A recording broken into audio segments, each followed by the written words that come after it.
มือนี้ก็ได้เวลาแล้วทุกคนค่ะหนูจะพาพี่ๆไปเที่ยวนะหนูจะนั่งรถไปโดยที่ประหยัดเงินที่สุด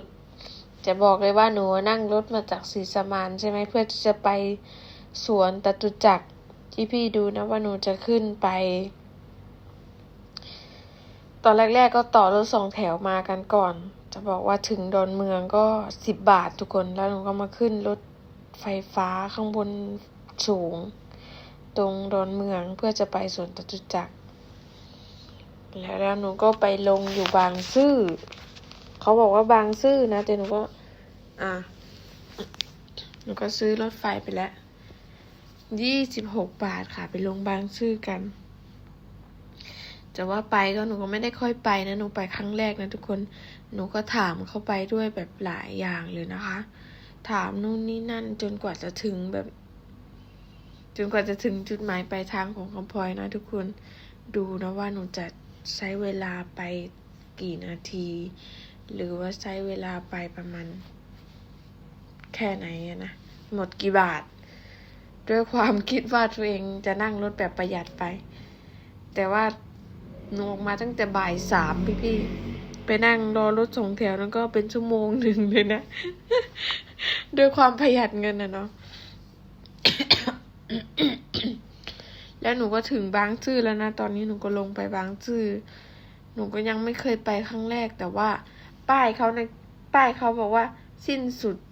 รถไฟหนูก็ลงไปแล้วก็ถามรปภแถวนั้นแล้วกันว่าจะไปตรงไหนว่าจะขึ้นไปจตุจักรต่อสายไหนเขาบอกว่าสายสีฟ้าหนูก็ไปซื้อสายสีฟ้าอีกทีนึงแล้วก็ไปกันเลยค่ะพี่ๆถามทางไปจนกว่าจะถึงคือไปครั้งแรกจริงๆนะจริงๆว่าจะถ่ายตรงที่ป้ายรถไฟตรงรถไฟตรงดอนเมืองเห็นสนามยนต์ด้วยป้าเห็นชัดมากเลยขนาดหนูไปตรงสนามบินแต่ก่อนหนูยังไม่เห็นชัดเท่ารถไฟเลยนะพี่สถานีรถไฟเห็นชัดมากเห็นยนต์ชัดมากเลยแต่หนูถ่ายลงไปก่อนหน้าหนูถ่ายลงไปบ้านฟ้าไปแล้วนะอันนั้นอะแต่ว่านี่หนูไม่ได้ถ่ายหนูเพิ่งถ่ายตอนที่หนูออกไปเลยคือถ่ายไม่ทันรีบเพราะว่าอันนี้ก็ดูไม่รู้เรื่องคือถามคนอื่นไปมั่วซั่วเพราะว่านี้หนูไปครั้งแรกเลยค่ะครั้งแรกเลยนะบอกคือหนูยังไม่เคยไปแบบสถานีบางซื่ออะไรแบบเนี้ยแต่ก่อนก็คือไปตามทางตลอดเลยแล้วหนูก็ถามทางเขาไปเขาบอกว่าไปซื้อตั๋วตรงนี้หนูก็ไปซื้อตั๋วต่อเลยค่ะตอนเนี้ยไปซื้อต่อแล้วก็คือไปซื้อตัวต่ออีก20 บาท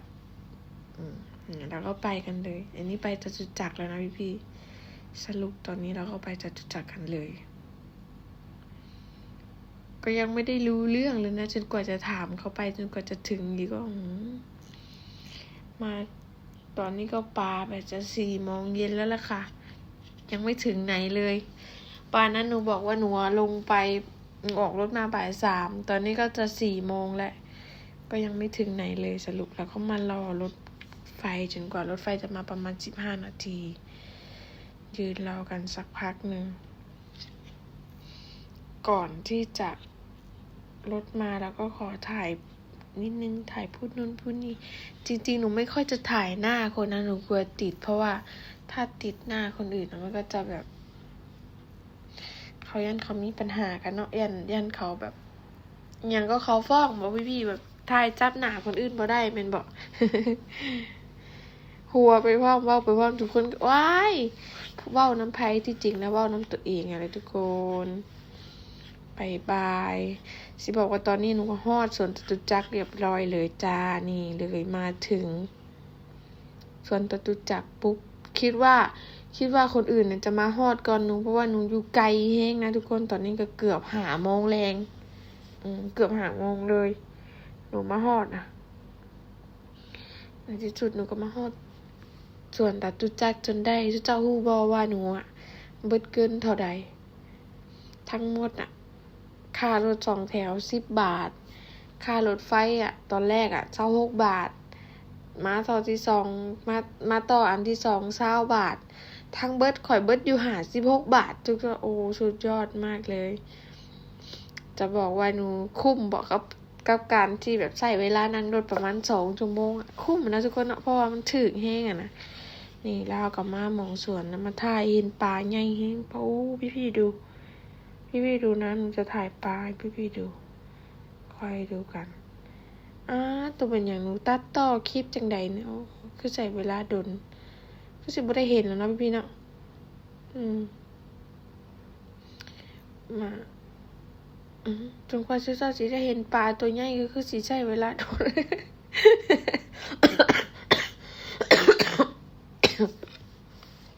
เดี๋ยวต้องทนรอหน่อยนึงแหละมานั่งถ่าทับน้องซ้ำเพิ่นสิมาฮอดกันพุ่นล่ะนั่งถ่าบักโดนึงเป็น10 นาทีอีกเป็นแนวใดสรุปข่อยก็มาฮอดก่อนคนอื่นจนได้นะทุกคนเป็นเพราะว่าข่อยน่ะบ่อาบน้ำก่อนไปนะเจ้าเบิ่งปลาเพราะเห็นไหมตัวใหญ่เท่ากับคำพ้ออยู่แล้วปลานั้นใหญ่แฮงอะดิโอ้ทุกคนดูนะเพราะว่าเห็นข่อยมันนั่งมองนี่ปลาแบบลอยมาตลอดเลยเจ้าเห็นบ่ในที่สุดเอื้อยกับมาฮอดแล้วนี่เลยอันนี้พี่นวลพี่สาวแท้ๆของคำพลอยนะคะหน้าตาคือกันบ่หุ่นดีคือกันบ่เอื้อยข่อยหุ่นดีคือข่อยอยู่บ่พี่นี่วนมาปลาเหมือนเดิมปลาก็ลอยเล่นน้ำบอกให้พี่สาวดูปลาด้วยเป็นครั้งแรกเป็นวันที่ซิวๆอีกวันหนึ่งของคำพลอยนะคะ อันนี้คือบ่ได้เห็นงานแล้วก็มื้อฮื้อสิมาบ้านขอไปสวนนิดนึงไปเที่ยวสวนจตุจักรลองเบิ่งจากที่บ่เคยได้ไปแบบขอยบ่ได้ไปนานแฮงนะทุกคนนานน่ะดิปกติก็บ่เคยได้มานั่งเล่นดอกส่วนมากมีแต่ผ่านน่ะนะนั่งรถผ่านไปผ่านมาร้อย2 คนเปล่านี่รอหมู่กับรอน้องมาอีกทีนึงอันนี้เป็นเที่ยว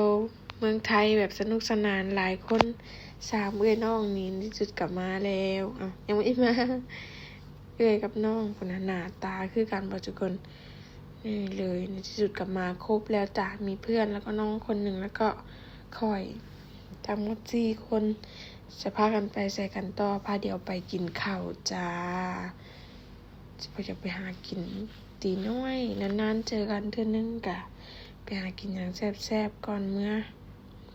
บ่ได้มีอย่างหลายทุกคนแค่นัดเจอกันเพราะว่านานๆสิได้เจอกันปีนึงสิได้เจอกันเทื่อนึงกับหมู่ข่อยนะบ่ได้เจอกันดนแฮงอันนี้เป็นกันเลยแบบก็เลยมาเจอกันนิดนึงสาวลาวเบิดเลยเด้อนี่มีข่อยกับน้องข่อย3 คนที่โสดข่อยมีแฟนแล้วเด้อทุกคนนี่โสด3จ้าบ๊ายบายเจอกันใหม่ค่ะ